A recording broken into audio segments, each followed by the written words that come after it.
This video is not in reference to any of their newer works. Like, I've enjoyed most of the world quests in Fontaine so far. It is more just about how Hoyoverse chooses to tell their stories at times. I don't think anyone started this game for its world building, lore, or character stories. I tend to believe most people started this either for the combat, the exploration, or a specific character, or the gacha, literally anything but the story, because Genshin doesn't really promote its story outside of the game unless you watch live streams, and someone who doesn't play it probably wouldn't be watching the live stream. So people are pretty much unaware of the complexities of this game's world building until they start it. Genshin's storytelling is complex to say the least. They hide information everywhere and you're kinda expected to go looking for it yourself. They will tell you the bare minimum information, enough to satisfy the average viewer, but leaving some of us curious, so you're kinda forced to look for more information if you're interested. And though I do think this is why it has such a flourishing lore community, I also think this is why so much misinformation is spread through the community. It is technically more of a lack of information rather than misinformation.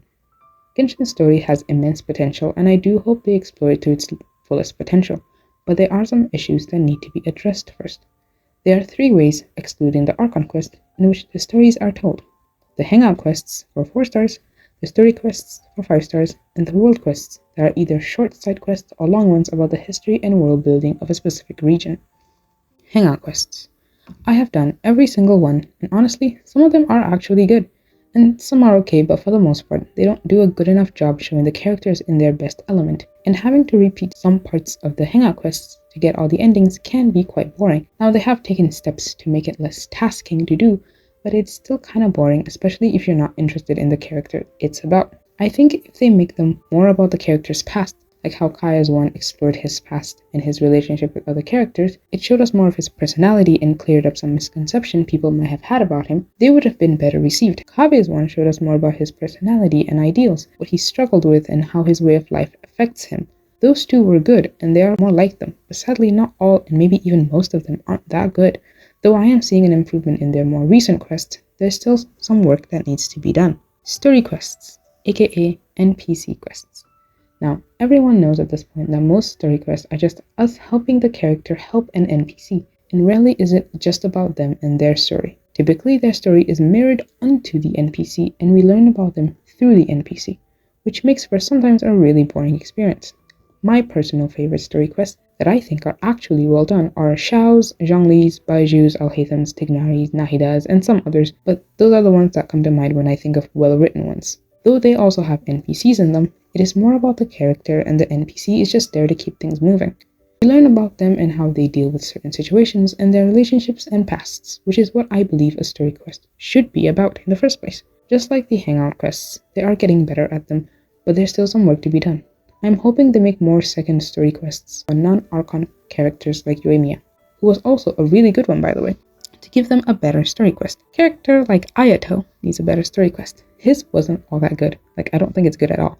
And I'm pretty sure the only reason I enjoyed it when it first came out was because I was excited for him, so any content with him in it would have been enjoyable. Lini and Neuvillette thankfully don't suffer from this, with Neuvillette's being one of the better ones we have. I love how we explored his past and relationships with the Melusines.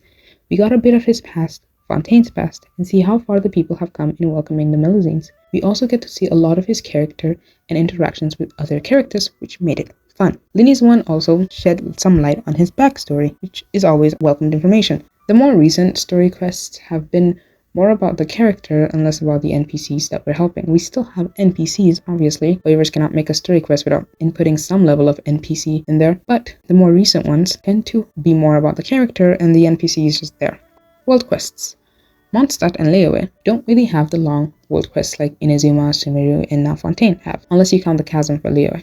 The world quests, like the Sakura cleansing quests, the Surumi island quest, the Aranyaka quest, both of Jet's quests, the Niz season cruise quest, and the Melusine quest are the long world quests from each respective region. World quests tend to be quite short unless they are the lore heavy ones that I have listed just now. They tend to take less than an hour, maybe an hour and a half to complete. It's usually just you helping NPCs and learning slightly more about the region, which is fine. But I want to talk about the really long ones and my problem with them, specifically the Aranara quest. Oh my god, was that one so long. It is the longest in Genshin so far, and I'm scared for the day that that record is broken.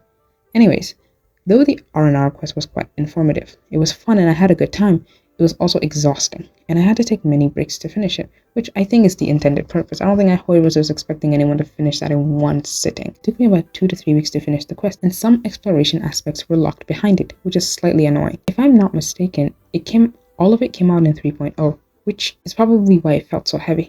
Maybe if they released it in parts, it would have been more palatable, but that would only work for the duration of when it was being released. Anyone that played after that would still have to deal with the whole thing, and also not attach most of the forest exploration to it. I understand why they did it, since the quest kinda takes you on a tour of the rainforest, but that doesn't make it any less annoying. They did something in Fontaine that sort of fixes this problem. Kinda, not really. They separated the main quest points into their own respective quests. The line for the Narcissan quest, the Melusine quest, and the Nigel quest are all connected, and now the Caterpillar quest, if you haven't done it yet, are all connected. You don't have to do them at the same time, and the order doesn't really matter, but they all link to the same place. They all end up in the same place. It feels like a setup for a really huge lore dump, and they were easy to do since it wasn't just one really long quest. It was 2 semi-long ones and 1 okay-sized one. I'm assuming we'll get more parts of these quests in the upcoming updates, but at least for now, it isn't too long of a quest to go through. This is sort of a ramble. Genshin has a lot of hidden information in the sense that there's some lores that you will never get unless you go out of your way to look for them. Certain information, like the sovereigns, the lore about the dragon sovereigns, we don't really learn anything about them. Even though Apep technically references the sovereigns, she doesn't say anything that could give anyone who doesn't know what they were beforehand a clue about what she's talking about. And I like the fact that we have little things for us to explore, but it kind of still makes it annoying. Let's talk about what they can do to fix it. Obviously, these are my opinions, and you can give your own in the comment below as long as you're being respectful. These are what I think they should do to fix the issues, not necessarily what is the best course of action, because I am not a game developer, but I am the player, and this is what I, as the player, would love to see as solutions. For the hangout quests, I would just remove the whole system to begin with, but that would be counterproductive. And Hoyoverse, from what I've seen, tends to prefer not removing systems rather than adding something to it to make it easier to use. So they don't like to remove, they prefer to add. So what can we add to the hangout quest system to make it better? Number 1, improving the writing and quality of the quests will help immensely, which they are technically already doing with the more recent ones, so good job on them for that. Credit where credit is due, the newer ones have been better. Number 2, they could go in and add more parts to already existing ones, like how Noelle has 2 parts, meaning 12 endings. I still don't know why she has 12 endings and no one else, but they can do that. Just like how story quests can have 2 parts, they should add a second part to the hangout quest as well. This, obviously, will only work if the story is actually good.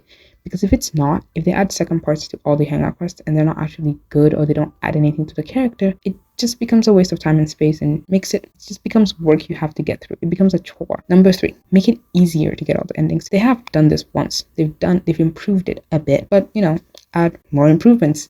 It'll be good so you don't have to reread dialogue all the time. I don't mind because it takes less than a few seconds, but I can understand that some people don't want to do that every single time they want to get every ending. For story quests, this is simple. Improve the writing. That is literally it. The story quest doesn't have some system you have to finesse. It's just story.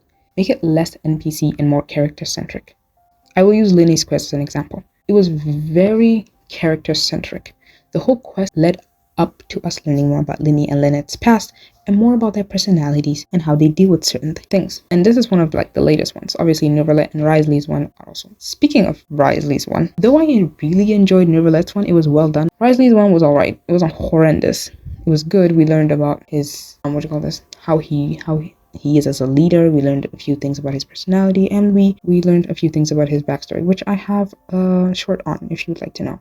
Lastly, world quests. Just like story quests, just making them better, writing-wise, will fix a good portion of the issues I have with them. I think the only other thing is maybe the really long ones. I would love if Hoyoverse could voice the really long ones. I think if they voiced really long world quests, it'd make them more palatable for the general audience. I don't mind it not being voiced. I would prefer if it was, because that is easier to listen to. In conclusion, I do think they're getting better at telling their story. They're getting better writers, or just the writers in general are improving, and they're adding more quality of life changes to the game. They've been really pumping out the quality of life changes during Fontaine, and I'm really glad about that. That is all I have for today, I think. So I hope in the near future, Genshin's story can be told in a way that isn't borderline annoying to get through. Anywho, I'm rambling. Bye bye. Subscribe and see you whenever. Bye bye.